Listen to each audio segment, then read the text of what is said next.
Our tech tip today is focused on having basic phone etiquette. Now, recently I was at a friend's office and a young lady stepped in for an interview. Now, guess what she did half the time? She kept fiddling with her phone, even when her would-be boss was having a chat with her. And at some point, he had to interrupt her and said, "Madam, it would be nice if you kindly pay attention." And that is exactly my point. I say this and I see it all the time. People actually don't understand what it takes and what it means to use technology today. Now, technology is nice and cool, but it becomes a cause for concern if it becomes an addiction somehow, and it literally takes control of certain people. Now, I understand that it is difficult to do without our phones, but you must always show people respect. Now, one trick that has helped me is that I have developed and imbibed basic smartphone rules. For example, I put my phone on silent wherever I am, when there is a meeting or there's an event or a social gathering, and I've done this constantly for the last couple of years.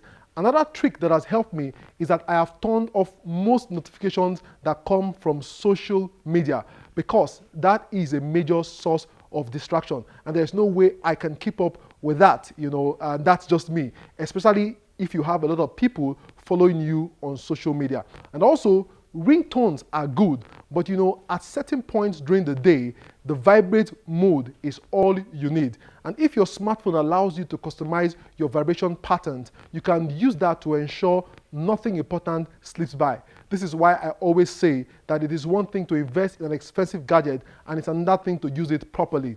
There was this news about a teenager who got killed by a train while fiddling with her phone. Now, that is an extreme example of what phone addiction can cause. But on a serious note, I believe that if it's not controlled, excessive obsession with one's smartphone might be unhealthy for normal human relationship. I hope you found that tip useful. Join us weekly for more tech tips.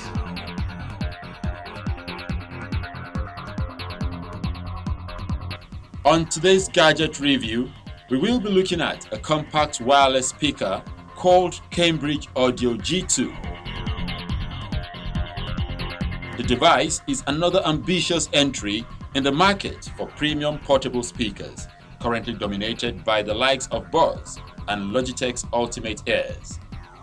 Cambridge Audio G2 has a metal body that's available in a variety of colors, which include black, titanium, red, blue, and gold.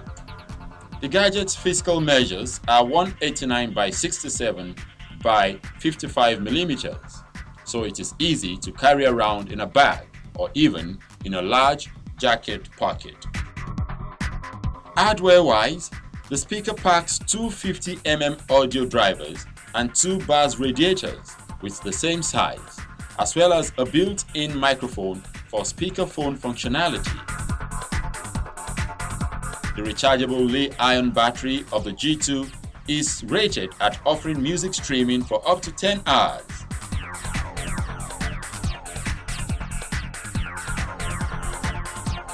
Connectivity options of the G2 include Bluetooth 4.0, NFC, and 3.5mm audio jack. A full USB port is also available, as the speaker can be used to recharge a mobile device if need be.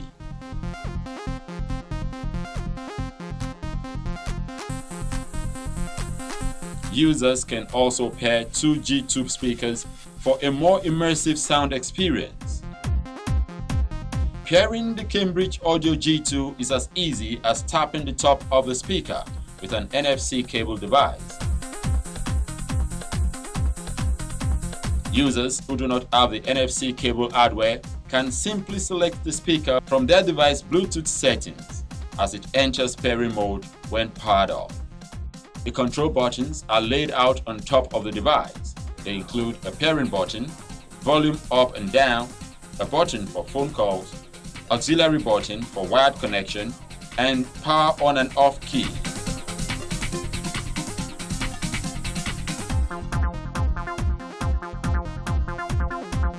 The device's charging socket, USB port 3.5mm audio jack, as well as its button for pairing with another G2 are located on its back. The sound output is really impressive. Cambridge Audio G2 sounds like a much bigger speaker with rich and distortion-free sonic experience even at high volume. The speaker has an energy-saving feature that turns it off if you don't use it for more than 30 minutes. It is a great battery saver, as I often forget such devices turned on. The speaker's wireless charger is huge and has a proprietary connector. Cambridge Audio would have done a lot better with a micro USB solution for the task. That 10-hour battery life is overly ambitious and likely achievable only at extremely low volume. In real life, you are more likely to get around 6 hours of playback from the G2.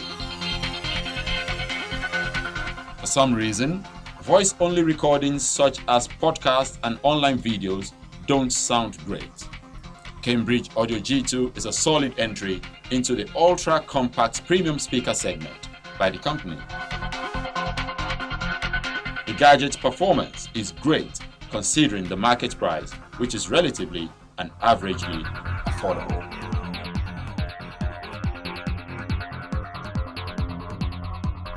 Our mobile app of the week is an app called Pushbullet.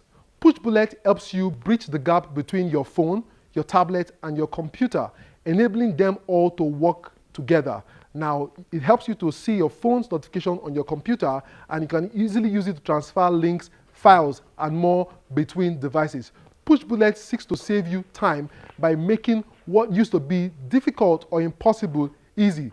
Personally, I wouldn't want to use Pushbullet because of the increased challenge of information overload, but if you can deal with it, I think it's a fine app to have on your smartphone.